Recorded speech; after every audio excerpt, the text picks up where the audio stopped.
The second CD, John Gomez.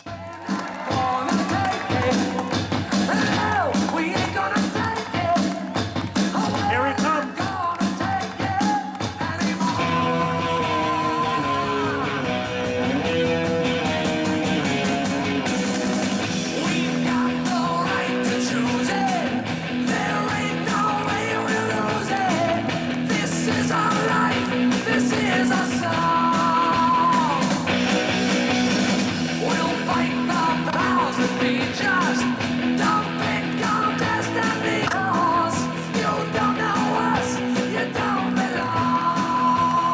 Hey, can we throw a party or what, huh? Yeah. First of all, I have to thank my friends, Project 912 out in Riverhead. What better name is there than the Conservative Society for Action? You know, I was interviewed recently and they talked about the Tea Party. Tea Party this, Tea Party that. Would you be a member of the Tea Party? I was born a member of the Tea Party. We all were. Read history. They don't teach it in the schools anymore. So, we've got the 912, we've got the CSA. And I love you. Thank you so much. Thank you. And I love you all. I just want to take this quick moment for those of you who didn't listen to my radio show. It was just right around 9/11. I can't tell you how honored I am to be here, have all you gather here at a field named after Chief Ray Downey.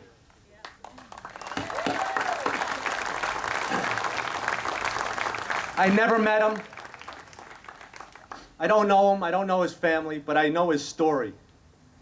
This is a man who dedicated his entire life not only saving lives, but teaching people around the world how to save lives.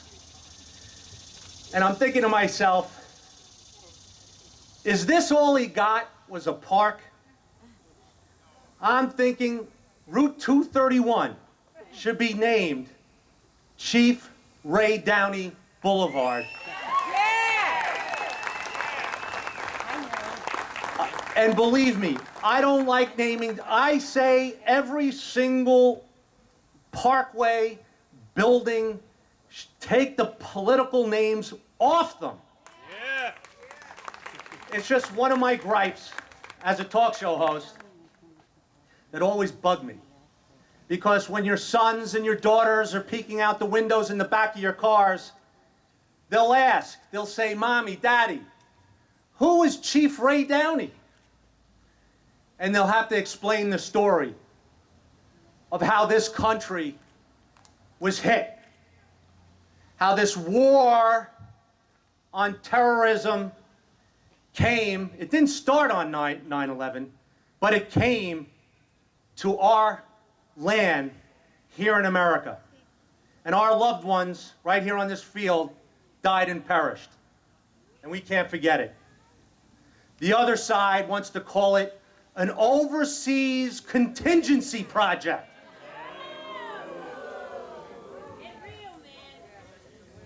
This is what's coming out of Washington, D.C., the policies coming out of Washington, D.C. And I have to tell you, as a fellow New Yorker, a fellow Long Islander, I was shocked to find that somebody who was elected to represent the people of the 2nd District, to represent the people of Long Island, would vote for every single major bill out of the White House, stamped by Nancy Pelosi. He had the gall. That was one of my mother's lines. You have the gall. He has the nerve. Oh, by the way, Steve Flanagan, our generation's John Adams, right here. God bless that man.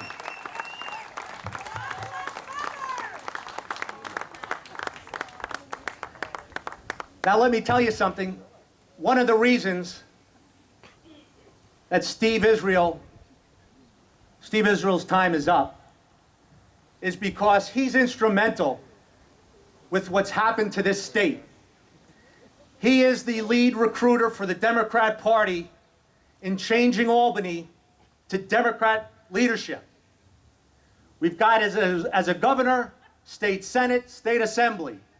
And look at the condition of our state. We've got the White House, Democrats. We've got the Senate, Democrats. We've got the Assembly, Democrats. Look what's happening to our country. This party, if we don't stop it in 10, 12, you know it and I know it, our little children here, we are turning our backs on our children. It must stop now. We don't have time for 10, 12 to stop it. It's got to happen in November.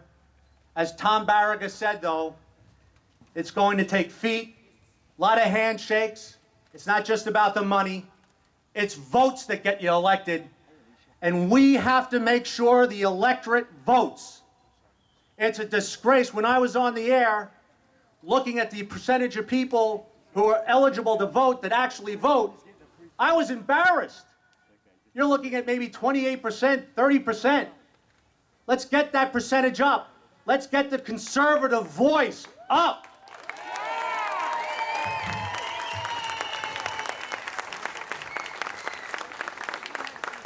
The only way to grow the economy on Long Island, in my opinion, is you follow the true conservative principles.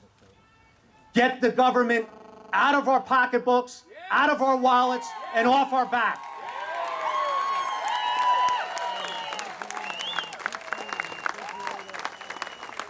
Give money back to the people. Give money back to the businesswoman and the businessman. Let them hire the new workers. Let new entrepreneurs take a gamble, take a risk with the ideas and the fresh concepts that they have. That's what we want to do. We don't want job growth in the public sector.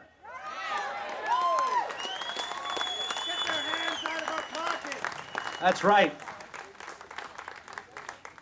Well, that's what I promised to do if you're kind enough to send me down to Washington, D.C. to represent you.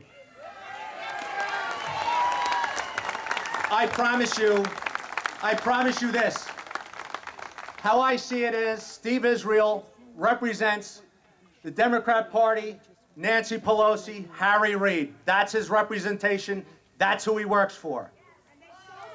I will work solely for the people of this great district and for Long Island. I promise you that.